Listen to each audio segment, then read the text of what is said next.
Sa pagpapatuloy ng Police News Network, nasamsam ang mahigit 2 milyong pisong halaga ng shabu ng mga tauhan ng Eastern Police District mula sa isang newly identified high-value individual sa isinagawang bypass operation sa barangay Nangka, Marikina City. Yan ang ibabahagi ni Patrolwoman Ivy Corporal.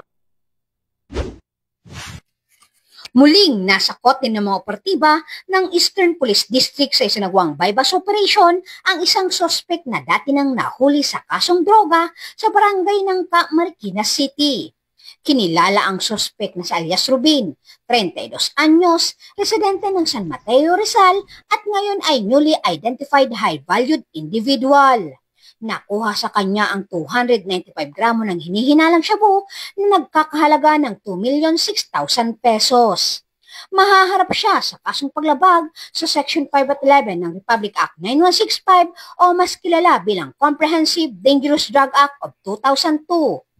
Ayon kay Police Brigadier General Aden Lagradante, ang tagumpay na ito ay patunay na patuloy ang pinagting na kampanya ng Eastern Police District laban sa ilegal na droga. Mula dito sa Metro Manila, ako po ang inyong PNN correspondent, Patrolwoman Ivy Corporal, alagad ng batas, tagataguyod ng Balitang Pulis.